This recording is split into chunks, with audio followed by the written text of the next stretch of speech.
부른 찬송처럼 우리 모두가 강하고 담대하게 이 세상을 이기신 하나님을 따라서 승리하는 삶을 살아가는 우리 모두가 될 수 있기를 간절히 바랍니다. 원래 오늘 설교의 제목을 이 장미의 가시와 같은 가정과 성이 아니라 조금 엉뚱하게 원자력 발전과 같은 가정과 성이라고 쓰려고 했어요. 그렇게 썼다가 바꾼 건데 아무리 생각해봐도 너무 센 것 같아요. 그래서 이제 좀 다듬었어요. 문학적 표현으로 바꿨습니다. 그러나 이제 실제적으로는 장미의 가시보다는 원자력 발전이 더 어울릴 것 같아요. 이 가정과 성은 참으로 아름답고 복된 것입니다. 하나님께서 사람을 창조하시고 사람을 복되게 하셔서 많은 좋은 것들을 선물들을 주셨는데 그 가운데 가장 으뜸되는 선물이 가정과 성입니다. 가정과 성. 이 가정과 성은 장미처럼 참으로 아름다운 거예요. 가정이 너무너무 아름답죠. 부부의 성이 너무나 아름답고 즐겁습니다. 또 원자력 발전처럼 무한한 에너지를 우리에게 공급해줘요. 삶의 기쁨, 삶의 즐거움 이제 우리에게 줍니다. 그래서 뭐 연예인이나 유명한 사람들이 인터뷰하는 걸 보면 그게 거짓인지 진실인지 뭐 우리가 판단할 수 없지만 그런 말 많이 하잖아요. 나의 삶의 원동력은 가정입니다. 뭐 이렇게 말을 많이 하잖아요. 사실은 우리 모두가 그렇다고요. 이 가정과 또 부부간의 성이라는 것이 하나님이 우리에게 얼마나 큰 힘을 주는 것인지 그건 몰라요. 제가 이제 좀 조사를 해보니까 이 원자력 발전에 사용되는 핵분열 물질 우라늄 235라고 하는데 이 물질인데 이것이 이제 이 원자력 에너지는 이 우라늄을 이제 핵을 분열시켜 가지고 에너지를 탁 내는 거거든요. 근데 우라늄 235 그것을 1kg을 핵분열시켰을 때 1kg이요. 그걸 핵분열시켰을 때 얼마나 에너지가 많이 나오냐면 석유 9,000 드럼 큰 거잖아요. 그죠? 사람이 들어갈 만한 큰 통에 그 9,000 나온대요. 1kg를 핵분열시키면. 석탄은 3,000톤을 태워야지 나올 수 있는 에너지가 우라늄 1kg을 핵분열시킬 때 나온다라는 거예요. 굉장한 것이죠. 굉장한 것이죠. 이 가정과 성도 우리에게 이러한 정말 폭발적인 삶의 에너지, 힘을 주는 것입니다. 그러나 가정과 성은 이처럼 장미처럼 아름답고 원자력 발전처럼 무한한 삶의 에너지를 공급해 주지만 그 이면에는 전혀 다른 모습을 가지고 있습니다. 여러분 장미가 너무너무 아름다워요. 예쁘죠? 그래가지고 저도 한 번은 들에 있는 그 사람 소유 말고 그냥 들에 핀 장미 보고 야 이거 예쁘다 해서 딱 꺾어 가려고 아내한테 줘야 되겠다, 딸에게 줘야 되겠다. 믿으세요? 그렇게 딱 했는데 하다가 찔렸어요. 가시가 굉장히 날카롭더라고요. 피가 났습니다. 피가 난 경험이 있는데 이 장미 아름답다고 해서 막 쥐고 막 꺾으려고 그러면 살이 찢어집니다. 그죠? 살이 찢어져요. 원자력 발전도 마찬가지예요. 정말 무한한 에너지를 우리에게 공급해 주지만 그러나 만약 폭발해 버리면요. 그것이 그 범위를 넘어서 폭발해 버리면 어떻게 됩니까? 이건 뭐 말로 설명할 수 없는 끔찍한 참화가 일어나요. 파괴가 일어나게 됩니다. 인류는 원자력 에너지가 얼마나 끔찍한지 사실은 실제로 경험을 하였죠. 1945년에 일본 히로시마와 나가사키에 원자폭탄이 떨어져서 그 즉시 수십만의 사람이 죽었어요. 이거는 이런 무기라는 게 물론 지금은 훨씬 더 가공할 만한 핵무기가 지금 많이 만들어졌지만 뭐 폭탄 하나 떨어졌는데 수십만이 죽었다. 이거는 뭐 상상할 수도 없는 것이죠. 그 이후로도 그 부작용, 후유증 때문에 얼마나 많은 사람이 고통을 당했고 그 지역이 얼마나 완전히 초토화돼 버리는 그죠? 자연 환경이 완전히 파괴되는 것들을 인류는 경험을 하였습니다. 하나님이 주신 가정과 성은 장미처럼 아름답고 원자력 발전처럼 우리에게 무한한 삶의 에너지를 공급해줘요. 하지만 이 가정과 성을 잘못 다루면요, 그것을 소홀히 하거나 오용하거나 남용을 하게 되면 장미의 가시가 살을 찢는 것처럼 우리의 삶을 찢어버려요.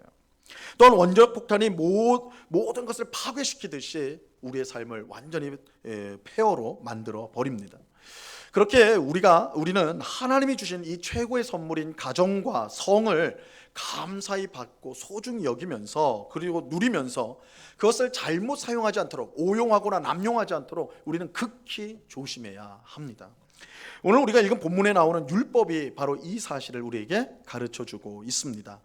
오늘 우리는 22장 13절부터 21절까지만 읽었는데 원래는 한 30절까지 읽어야 돼요. 그래서 오늘 범위는 30절까지인데 여기에 보면 총 6가지의 율법이 나오는데 모두 가정과 성과 관련된 이야기입니다. 율법인데 특별히 어디에 포커스가 있냐면 하나님이 주신 가정을 소홀히 하거나 하나님이 주신 성을 오용하고 남용할 때 하나님이 그것을 얼마나 엄하게 처벌하시는가, 얼마나 큰 벌을 내리시는가, 거기에 초점이 가 있습니다. 이처럼 하나님께서 엄하게 벌을 내리시는 이유, 사실은 이제 우리 확인하면 되겠지만 사형을 당해요. 간음하면 사형당합니다. 뭐 이런 성범죄를 저지르면 사형을 당해. 그러니까 굉장히 엄중하죠. 왜 그렇게 엄중한 것인가? 그만큼 하나님이 주신 가정과 이 성이라는 것이 귀하고 소중한 것이기 때문에, 그리고 그것을 오용했을 때는 우리의 삶을 완전히 파괴하는 그런 위험이 있기 때문에 하나님께서 이렇게 엄중하게 처벌을 하신다. 이것을 우리가 이제 율법을 통해 확인하게 됩니다. 자, 우선 6가지 율법의 내용을 간략하게 한번 살펴보겠습니다. 첫 번째 율법은 우리가 이제 읽은 내용입니다. 남편이 아내를 맞이했어요. 그런데 얼마 지나지 않아서, 젊은 아내예요. 여전히 젊은 아내예요. 얼마 지나지 않아서 이 아내가 싫은 거예요. 실증이 났어요. 헤어지고 싶은 거예요. 그럴 때 이 남편이 그냥 헤어지자 하면 되지 않잖아요. 그죠? 어떻게 합니까? 누명을 씌우는 거예요. 내가 이 여자랑 결혼을 했는데 아내를 삼았더니 알고 보니까 처녀가 아니더라. 처녀가 아니라는 뜻은 뭐예요? 다른 남자와 간음을 저질렀다는 거예요. 그죠? 이미 성관계를 맺었다는 거예요. 만약 그게 사실이면요, 이거 굉장히 심각한 문제예요. 아내가 남편이 아닌 다른 남자와 성관계를 맺었으면 이 간음인데 10계명 중 제7계명을 어긴 것이죠. 거기에 대한 처벌은 사형입니다.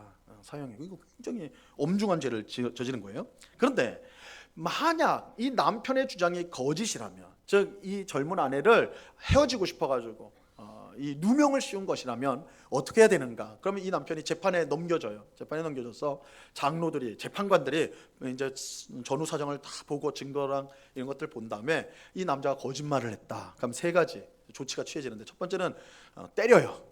채찍질 한다는 거예요. 남편을 채찍질해요. 악한 짓을 했기 때문에. 그 다음에 이제 벌금을 매깁니다. 은 100세겔을 벌금으로 내게 하는데 누구한테? 그 부인의 아버지한테 내게 합니다. 이게 굉장히 엄중한 벌금이에요.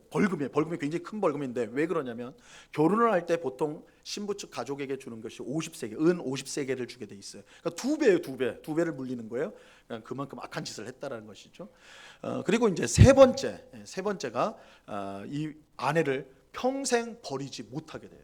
이 남자는 무슨 일이든지 이 여자를 평생 자기 아내로 삼아서 살아야 된다. 이 3가지 조치가 취해집니다.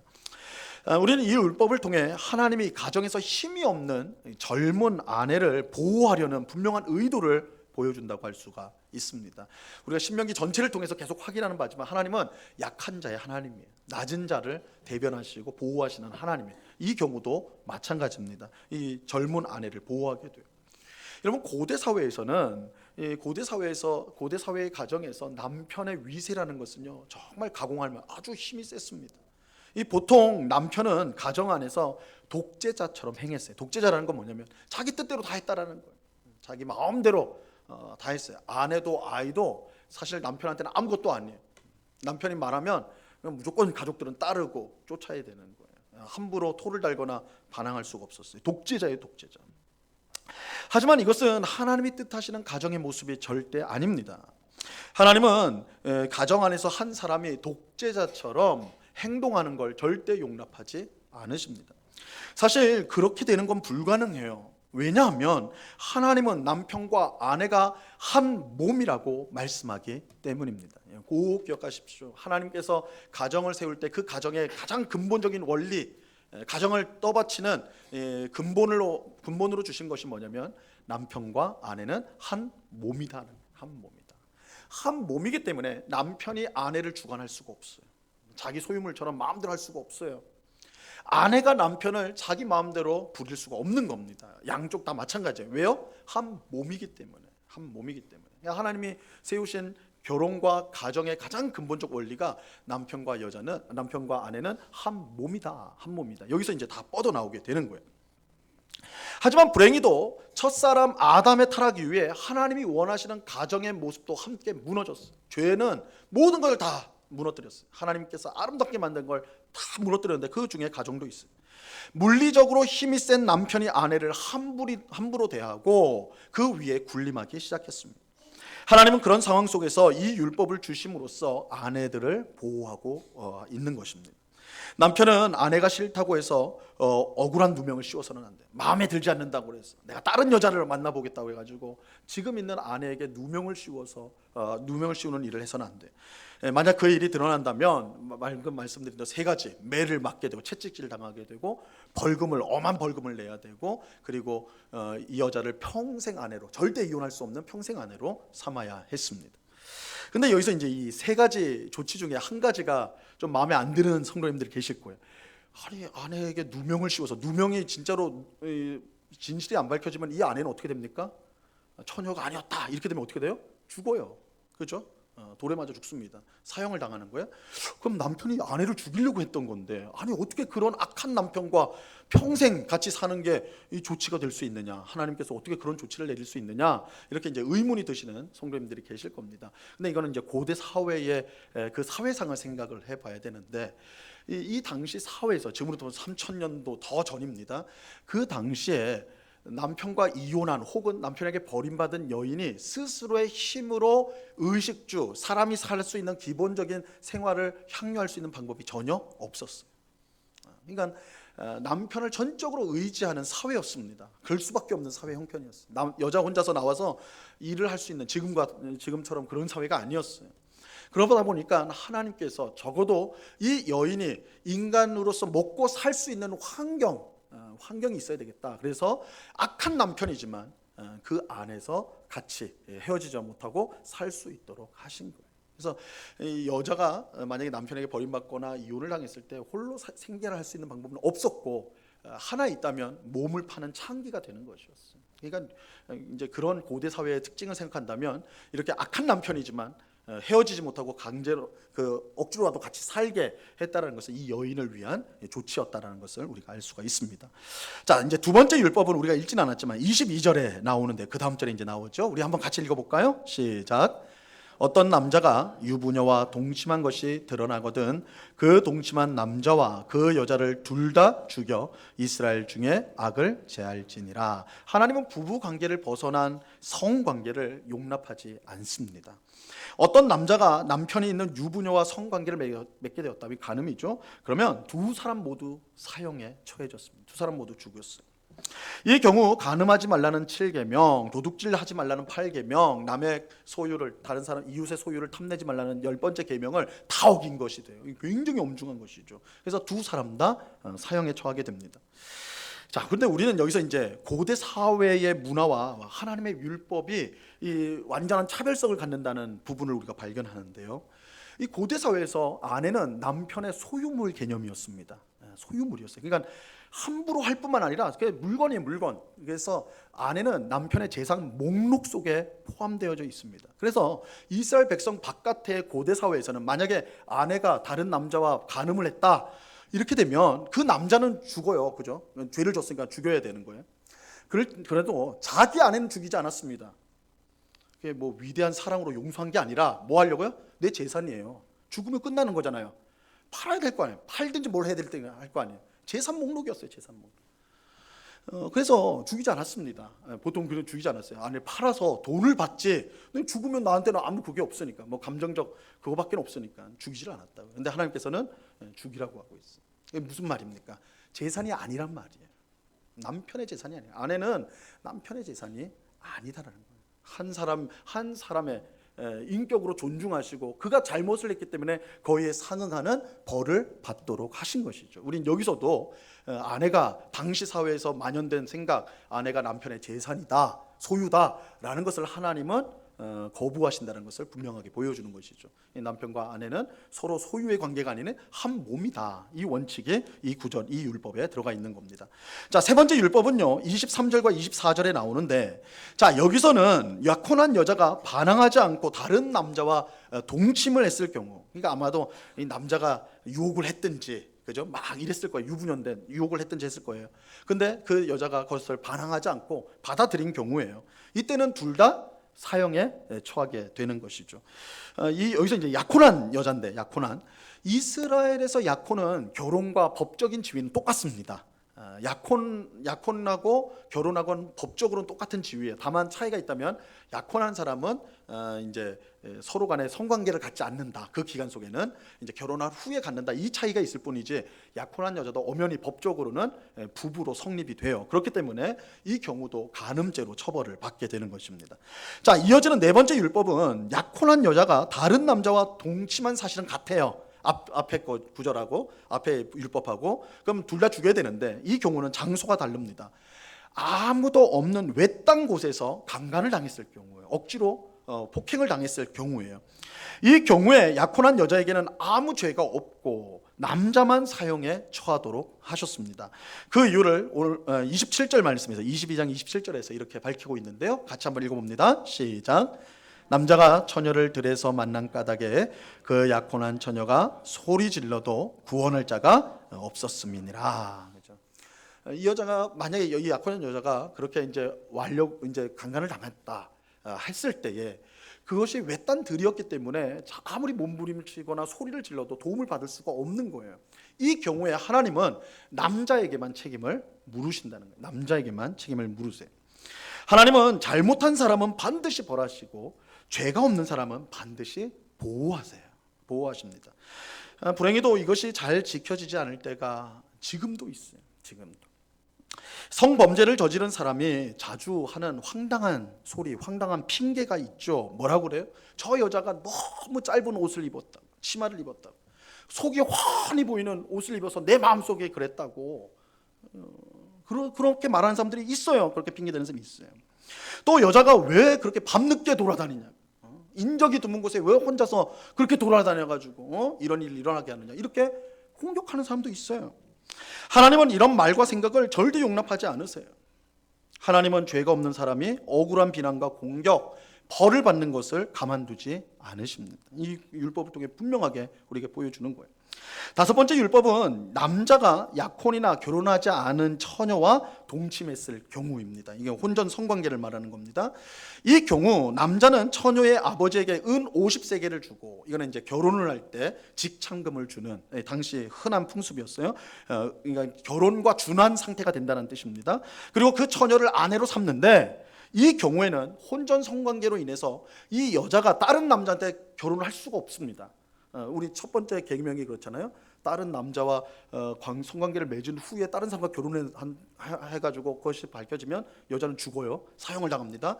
그렇기 때문에 이 여자를 버리게 되면 이 여자는 결혼을 못하게 되는 상황이 되고, 그럼 생존을 할 수가 없는 거예요. 생존의 위협이 와요. 그래서 하나님은 이 경우에는 절대 헤어질 수 없다. 절대 헤어지지 못한다. 평생 버려서는 안 된다고 말씀을 합니다. 이 혼전 성관계를 맺었을 경우 아내를 절대 버릴 수 없게 함으로써 약자인 아내를 보호하고 있다는 사실이 이 계명에서는 중요한 것입니다. 자, 마지막 여섯 번째 율법은 30절에 나오는데, 마지막 절에 나오는데요. 아버지의 아내를 취해서는 안 된다.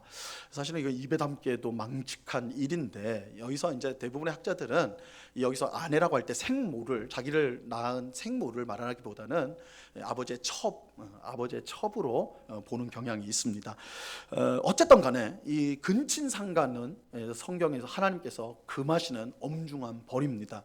근친상간은 가정을 무너뜨리는 일이기 때문에, 그리고 하나님이 주신 성을 무너뜨리는 일이기 때문에 절대 해서는 안 된다, 금지하고 있습니다.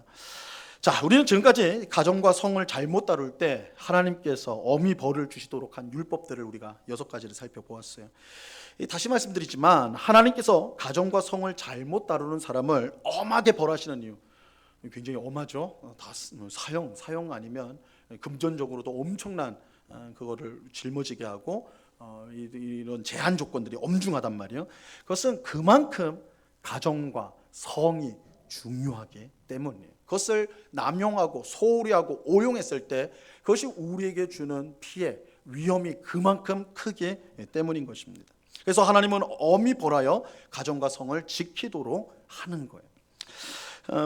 우리 모두가 잘 아는 것처럼 우리가 살고 있는 이 시대는요, 가정이 해체가 되고 있고 되고 성이 남용되고 왜곡되는 세상이 점점 되어져 가고 있습니다.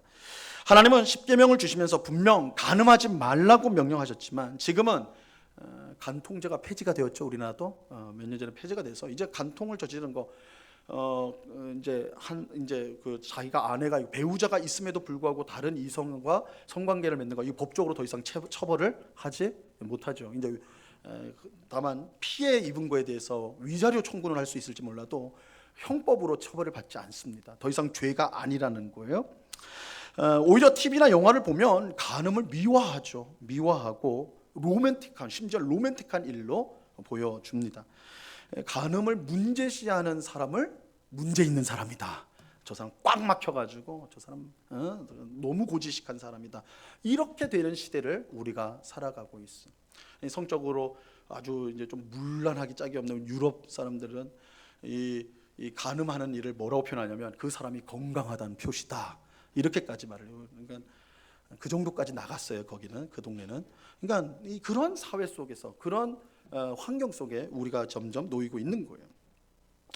이뿐만 아니라 최근 우리 사회에서 동성애 옹호와 동성 결혼 합법화에 대한 움직임이 점점 더 활발해지고 있습니다. 현재 한국 교회는 소수자를 위한 차별금지법의 일부 조항에 대해서 반대하는 목소리를 내고 있어요. 물론 그 법이 아직 위법이 되지는 않았어요. 2번 올렸는데 다 부결이 돼서 올라가진 않았는데, 다른 나라의 사례를 볼 때는 아마 곧 얼마 되지 않아서 이제 통과될 것으로 이제 보여집니다. 근데 먼저 이제 우리가 분명히 할 것은, 교회는 소수자를 위한 차별금지법의 취지 자체를 반대하지 않습니다. 반대할 수도 없고 반대해서도 안 되고요. 역사적으로 교회는 항상 소수자의 편에 서서 싸우려고 노력을 해왔어요. 이것은 초대교회를 볼 때 분명히 이제 알 수가 있는데요. 이 초대교회는 당시에 있었던 차별을 없애는데 앞장섰던 공동체였습니다. 유대인과 이방인의 차별, 남자와 여자의 차별, 주인과 종의 차별, 그때는 계급 사회니까 그 차별이 가득했던 사회 속에서 교회는 그 차별이 없어진, 그 차별이 무너진 사회 공동체를 만들려고 했던 것이 초대 교회였어요. 이것은 교회가 복음의 정신을 실천하기 위해 힘썼기 때문에 그래요. 그럼 복음의 정신이 뭐냐? 이 차별과 관련한 이 복음 정신을 가장 잘 보여주는 구절이 갈라디아서 3장 28절입니다. 자, 이 말씀 같이 한번 읽어봅니다. 시작. 너희는 유대인이나 헬라인이나 종이나 자유인이나 남자나 여자나 다 그리스도 예수 안에서 하나이니라. 이 2000년 전 이 성경이 기록되어진 고대 사회에서는 그야말로 차별과 계급이 당연한 사회였어요. 상식적인 사회예요. 유대인과 헬라인 서로를 멸시하고 서로를 미워하는 차별점이 있었어요. 남자와 여자, 남자가 훨씬 위에 서 있었어요. 아내를, 여자를 하찮게 여기고, 어린이도 하찮게 여기고, 남자 중심의 사회였어요. 주인과 종은 말할 것도 없어요. 진짜 종은 사람이지만 형태만 사람일 뿐 물건이에요. 물건이에요. 사고 팔 수 있고, 마음에 안 들면 때릴 수도 있고, 심지어 죽일 수도 있는 그런 물건 취급을 했던 사회였어요. 차별로 갈라지고 나뉘어졌던 사람들의 사회였는데, 그 속에서 교회는 예수님 안에서 이렇게 차별되고 나뉘어진 사람들이 모두 하나다, 이렇게 선언을 하였어요. 이게 복음의 정신이에요. 복음 정신. 하나가 되었어요. 이방인과 여자 종은 사람이지만 사람다운 대접을 받지 못했는데, 교회 안으로 들어오면 그들은 하나님의 형상을 가진 똑같은 사람으로 대접을 받았던 거예요. 대접을 받았어요. 형제요, 자매요. 여러분, 이제 신약 성경의 가장 이제 작은 장인 빌레몬서에 보면 한 장밖에 없거든요. 한 장밖에 없는데, 거기에 보면 이 빌레몬서니까 빌레몬에게 보내는 편지인데, 그의 종이 오네시모라는 종이 있어요. 이 종이 이 주인에게서 도망쳤어요. 근데 이게 무슨 하나님의 놀라운 섭리가 온데 뭐가 있냐면, 이 빌레몬도 바울이 전도한 사람이고, 이 도망친 오네시모도 바울이 갇혀 있는 감옥에 와서 거기에 감옥에 투옥이 돼서 바울을 통해 복음을 듣게 됩니다. 그러니까 두 사람이 바울에게 똑같이 복음을 들어서 예수 믿는 사람이 됐어요. 그런데 이 오네시모는 도망간 종이니까 당시에 주인은요, 도망간 종을 죽입니다. 추노라는 드라마 보셨죠? 그 노예 쫓는 사람들이 있어요. 그 당시도 있었습니다. 쫓아서 잡아와요. 그럼 죽일 수가 있었습니다. 그러니까 이 오네시모는 죽을 사람이에요. 그런데 바울이 편지를 보내요. 빌레몬서에. 편지를 보내면서 이 오네시모가 나랑 만나서 예수 믿게 됐다. 그러니까 이제는 종이 아니라 형제다 그래요. 형제다. 이거는 당시 사회에서는 혁명적인 생각이에요. 혁명적인 생각. 도망친 종, 죽어야 되는 종인데 바울은 너의 형제다. 내 형제니까 너가 나랑 형제지? 그러면 이 오네시모도 너의 형제다. 이 성경에 우리가 이제 성경을 유심히 읽어보면 놀라운 이러한 이 차별과 계급으로 가득 찬 사회를 하나로 예수 그리스도 안에서 하나로 묶여지는 초대교회 이야기들을 우리가 보게 돼요. 차별을 없애는 데 힘썼던 것은 초대교회 때만 그런 것이 아닙니다. 근대에 노예해방 운동을 앞장서서 펼쳤던 사람들도 영국의 윌리엄 윌브포스, 또한 미국의 마틴 루터 킹과 같은 목사와 성도들이었어요. 목사와 성도들, 교회가 앞장서서 노예해방 운동을 진행했습니다. 물론 교회가 언제나 차별에 반대했던 건 아니에요. 부끄러운 역사도 있죠. 복음에서 이탈한 교회와 성도들이 차별을 오히려 옹호하고 강화했던 그런 부끄러운 역사가 있어요. 대표적으로 2차 세계대전 당시에 독일 교회 목사들과 성도들은 유대인을 차별하고 유대인을 죽여야 된다는데 동의를 했어요. 부끄러운 역사예요. 부끄러운 역사. 하지만 복음에 충실한 교회는 언제나 차별에 반대하고 모든 사람을 하나님의 형상으로 창조된 존귀한 존재로 대하려고 힘을 써왔어요. 이 교회 역사를 통해서 분명히 보여주는 사례예요.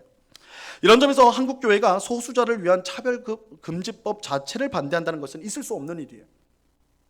다만 현재 한국교회가 크게 우려하고 반대의 목소리를 내는 것은 차별금지법 자체가 아니라 그 안에 있는 성경의 가르침을 위배하는 내용 때문입니다. 특별히 동성애에 관한 내용이에요. 성경은 동성애를 분명 죄라고 말씀하시고요, 그 행위, 성적 행위를, 동성애의 성행위를 금지하고 있어요. 물론 이제 기독교 안에도 성경은 이 동성애를 금지하지 않는다, 죄라고 말하지 않는다, 이렇게 주장하는 분들이 간혹 있긴 해요. 아예 없는 건 아닙니다. 하지만 로마서 1장 26절과 27절에 보면 하나님이 동성애를 죄라고 분명하게 말씀한다는 것을 부정할 방법이 없어요. 적어도 제가 성경을 연구하고 또한 공부한 사람으로서 아무리 그분들의 말을 경청한다 해도 부인할 방법이 없어요. 이 말씀 한번 잘 들어보세요. 이 때문에 하나님께서 그들을 부끄러운 욕심에 내버려 두셨으니 곧 그들의 여자들도 순리대로 쓸 것을 바꾸어 영리로 쓰며 그와 같이 남자들도 순리대로 여자 쓰기를 버리고 서로 향하여, 남자끼리 서로 향하여 음욕이 부릴 듯하며 남자가 남자와 더불어 부끄러운 일을 행하여 그들의 그릇 때문에 상당한 보응을 그들 자신이 받았느니라. 명백하잖아요, 그죠? 남자가 여자와, 하나님 주신 성은 원칙적으로 남자와 여자, 한 남편과 한 아내가 한 몸이 되는 게, 한 몸 안에서 이루어지는 성관계만이 하나님이 허용하시는 거예요. 그런데 남자가 여자를 아내로 취하는 것을 대신하여 남자와 남자를 향해서 음욕을 부를 듯 했다. 동성애에 대한 표현이죠. 이거 명백해요. 성경을 하나님의 말씀으로 믿고 순종하는 우리에게 동성애는 분명 죄일 수밖에 없습니다. 그렇게 동성애를 이성애와 같다고 말하는 것은 받아들일 수가 없는 거예요. 동성애는 하나님의 뜻에 반하는 것이며 죄로 인한 왜곡의 결과라고 말하지 않을 수가 없습니다. 물론 이렇게 말하면서 우리가 잊지 말아야 될 중요한 사실이 있습니다. 우리는 성경을 따라 동성애를 죄로 여기지만 그 이유로 동성애자들을 다른 죄를 지은 사람들보다 특별히 더 더럽거나 악하다고 생각해서는 안 돼요. 동성애자들의 성행위가 이성애자들의 간음과 비교할 때에 특별히 더 더럽거나 악한 게 아니에요. 하나님이 보실 때 둘 다 똑같이 가증한 거예요. 그래서 동성애자를 볼 때 막 벌레처럼 보면서 자기는 성적인 죄를, 이성애자지만 성적인 죄를 짓는 걸 그거보다 괜찮다라는 식으로 여긴다는 것은 어림없는 얘기예요. 하나님은 둘 다 가증하게 여기세요. 우리는 동성애자들이 동성애자라는 이유로 사회에서 차별받는 것을 반대합니다. 그들은 우리와 똑같은 시민으로서의 권리를 누릴 자격이 당연히 있어요. 우리가 반대하는 것은 동성애 그 자체예요. 그것을 이성애와 같은 것으로 여기는 것에 대해서 우리는 반대를 하는 것입니다. 물론 그렇다고 동성애자들에게 우리가 무엇을 강요할 권리는 없습니다. 우리는 다만 동성애가 죄라고 말씀하는 이 성경의 가르침을 계속해서 전할 수 있어야 한다는 것을 요구하는 것입니다. 그래서 얼마 전에 이제 미국에서 목회를 하고 있는 제 후배 목사님이 한 명 있는데, 저랑 이제 대학생 때부터 교제했던 후배 목사님이 이제 미국에 이민을 가서 거기서 목회를 하고 있거든요. 몇 주 전에 이제 안식오를 얻어가지고 한국에 나왔고 저랑 이제 저희 집에 와서 식사 교제를 하면서 이야기를 나누는데 이 동성애에 대한 이야기가 나왔어요. 근데 동성애 딱 얘기 나니까 얼굴이 완전 정색이 되면서 아주 걱정을 하더라고요. 그래서 왜 그런가 뭐 이제 물어보니까 미국에 이제 여러 주가 있어서 주가 많잖아요. 50여 개 주가 있잖아요. 그래서 주마다 이제 법이 있어가지고 조금 차이가 있긴 하대요. 그런데 자기가 이제 후배 목사가 목회하는 그 지역의 주는 자기 아이에게 성적 정체성에 대해서 말할 수가 없다고 그래. 가르칠 수가 없다고 그래. 이 말이 어려운 말이니까 쉽게 말하면 뭐냐면 제 아이가 딸이잖아요. 딸아이가 있는데 제가 너는 여자야 이렇게 말하는 거.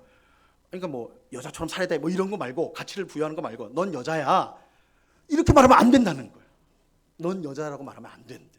아들에게 넌 남자야 이렇게 말할 수가 없다는 거예요. 부모가 자기의 정체성, 성 정체성은 자기가 결정해야 된다는 거예요.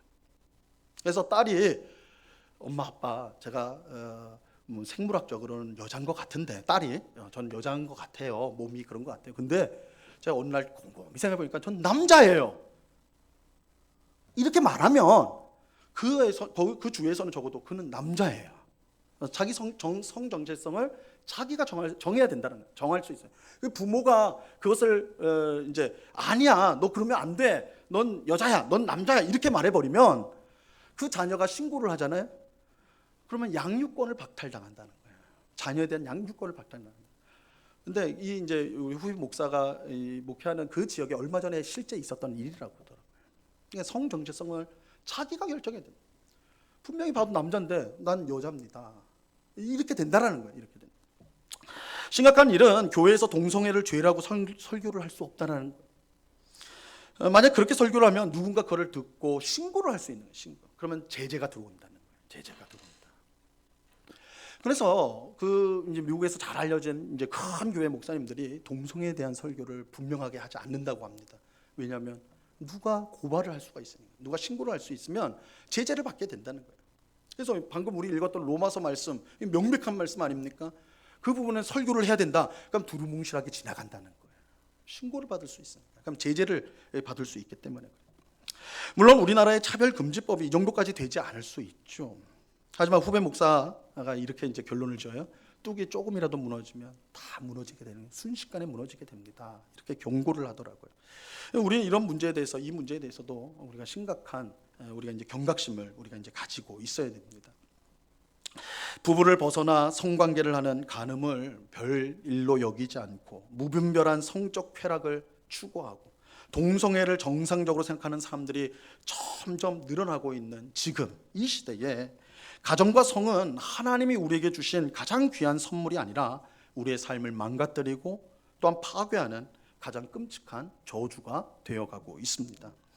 이런 점에서 오늘 본문에 나오는 이 엄한 율법들은 가정과 성이 우리에게 가장 끔찍한 저주가 되는 것을 막고 하나님이 주신 최고의 선물이 되도록 지켜주기 위해서 주신 것이라고 할 수가 있는 것입니다. 물론 오늘 이 6가지 율법을 우리 시대에 그대로 적용하는 것은 아닙니다. 그러나 이 율법의 정신은 우리가 분명히 기억을 해야 돼요. 이 율법을 주시는 하나님의 마음이 어떤 마음인지는 우리가 알아야 돼요. 하나님이 정하신 기준, 그 뜻을 우리는 심각하게 받아들일 수 있어야 하는 것입니다. 그럴 때 우리는 하나님이 주신 이 최고의 선물인 가정과 성을 통해서 정말 하나님이 우리로 하여금 누리게 하는 그 행복과 즐거움, 기쁨, 삶의 에너지들을 늘 받으며 살아갈 수가 있게 되는 것입니다. 하나님이 주신 가정을 가장 귀하게 여기고 소중히 가꾸는 것이 하나님의 명백한 뜻입니다. 하나님이 주신 성을 부부 사이에서만 즐기는 것이 하나님의 분명한 뜻입니다. 우리가 이 뜻에 순종한다면 우리의 삶은 더없이 아름답고 복된 것이 될 것입니다. 고단하고 힘든 삶을 감당할 수 있는 삶의 충분한 에너지를 우리는 공급받게 될 것입니다. 하지만 가정을 소홀히 여기고 부부를 넘어 성을 오용한다면, 남용한다면 장미의 가시에 찔리듯이 우리의 살이 찢기듯이 원자폭탄이 떨어져 모든 것을 초토화하듯이 우리의 삶은 비참하게 될 것입니다. 오늘 예배하는 우리 모두는 하나님이 주신 가정과 성을 하나님이 주신 최고의 선물로 여겨서 소중히 여기고 또한 그것을 부부 안에서만 누리고 또한 행복하게 즐기는 우리 모두가 될 수 있기를 바랍니다. 가정을 가볍게 여기고 성을 부부 사이 밖에서 얼마든지 즐길 수 있다라고 말하는 이 세상을 따라서는 안 되고 하나님의 뜻에 순종함으로 가정과 성을 통해 주시는 은혜와 행복, 삶의 풍성함을 누리는 오늘 우리 모두가 되어야 할 것입니다. 이 은혜가 오늘 예배하는 우리 모두에게 충만히 임하기를 우리 주님의 이름으로 간절히 축원합니다. 기도하겠습니다. 하나님 아버지 감사합니다. 하나님이 우리에게 주신, 우리 사람에게 주신 가장 큰 선물이 가정입니다. 또한 부부 사이에 주신 성입니다. 그러나 우리는 얼마나 많이 이 가정을 소홀히 여기고 가볍게 여기는지요. 또한 성을 우리에게 주신 배우자가 아닌 엉뚱한 대상과 얼마든지 누릴 수 있는 것처럼 그렇게 생각하는지요.